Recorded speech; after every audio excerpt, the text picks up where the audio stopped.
আশ্রমের নামে মিথ্যে চাঁদা সংগ্রহ করতে গিয়ে জনতার হাতে আটক একদল প্রতারক যুবক। আশ্রমের নামে মিথ্যে চাঁদা সংগ্রহ করতে গিয়ে স্থানীয়দের হাতে আটক হতে হলো একদল প্রতারক প্রকৃতির যুবকদের। পরে তারা ক্ষমা ভিক্ষি করে নিস্তার পায়।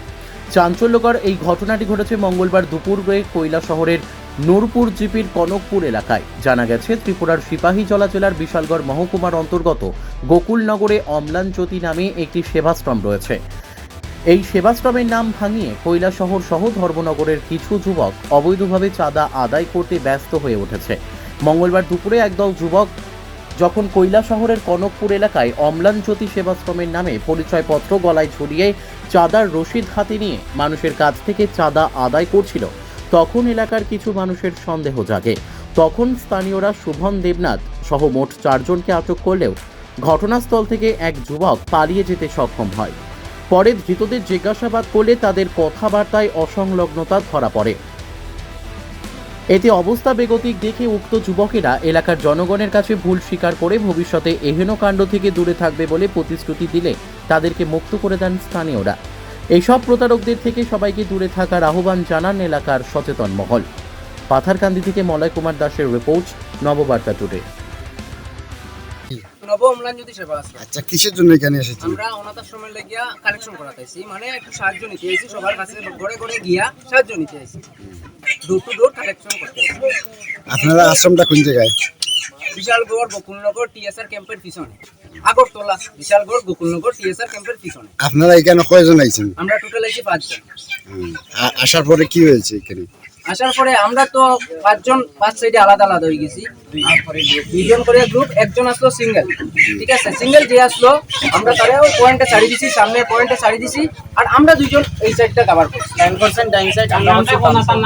তার নাম হইছে, যে সিঙ্গেল করছে তার নাম হইছে দুলাল দাস, আর আমরা 2 জনের নাম হইছে, আমার নাম সুবর্ণ নাথ, তার নাম হইছে গিয়া পায়েল দাস। আপনারা যে কালেকশন করা এই সংস্থার কোনো রেজিস্ট্রেশন আছে? হ্যাঁ, রেজিস্ট্রেশন আছে। রেজিস্ট্রেশন নাম্বারটা কত? I will show.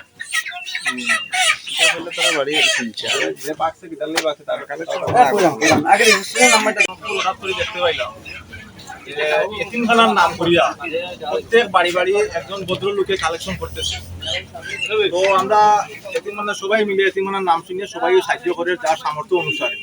তো হঠাৎ করিয়া একজন লোক এখানে মদন আলী হইয়া এবং তামিম তারা খোঁজখবর করে নিল যে বিশালগড়ের মধ্যে কোনো এখানে এতিমখানা নাই। তো উনাকে আমরা আটক করলাম যে এইখানে আপনি যে এতিমখানার নাম হইয়া যে এখানে কালেকশন নিলেন, এখানে তো আমরা খোঁজখবর নিয়ে দিয়েছি, আমরা এখানে বিশালগড়ের মধ্যে কোনো এতিমখানা নাই। তো উনি কইছেন, ভাই আমারে কিছু করিও না, আমার এইভাবে আটকাইও না, আমি যারা আমি কালেকশন লইছি সবার কালেকশনটা আমি ফ্রি দিলাম, আমিও জানি না আমার হঠাৎ করি আমার বাড়ি ধর্মনগর, আমার হঠাৎ করি এইরকম পাওয়া হয়েছে যে আমি কালেকশন করার লাগি।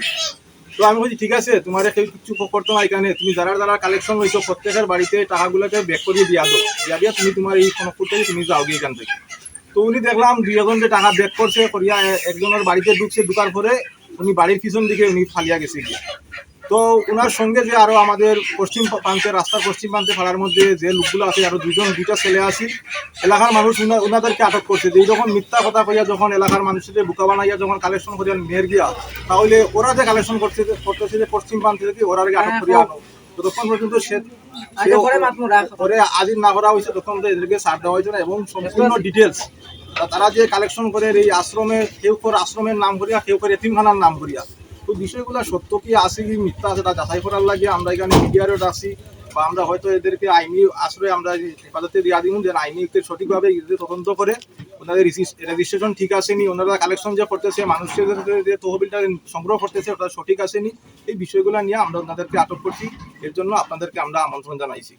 আইছেন অম্লানজ্যোতি সেবা আশ্রম বিশালগড় থেকে, আপনাদের সংস্থার সেক্রেটারি প্রেসিডেন্ট বলছে আপনারা অনুমতি ছাড়া আইছেন, এই ব্যাপারে আপনি কি বলবেন? তারা তো বলছে যে কৈলাসর কালেকশনের লাগি তারা কোনো অনুমতি দিছে না।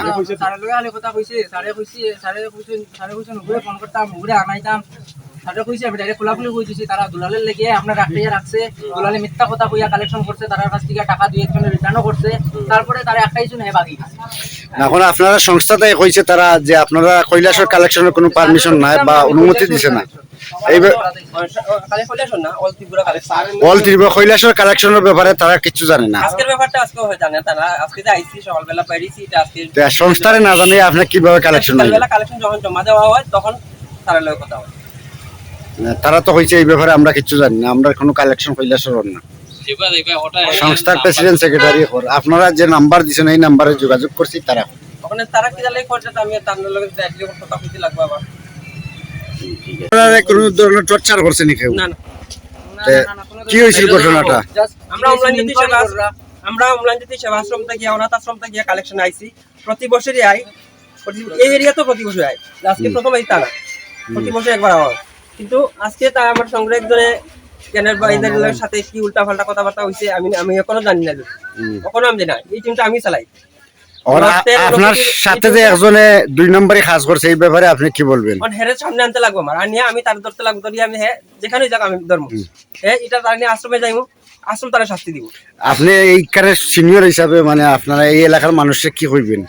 এই এলাকার মানুষের কাছে আমার অসংখ্য ধন্যবাদ, এরকম কিছু করা হয়েছে না, আর ভবিষ্যতে যাতে না হয়। আপনারা দয়া না থাকলে আমরা আশ্রম চালাইতে পারতাম না।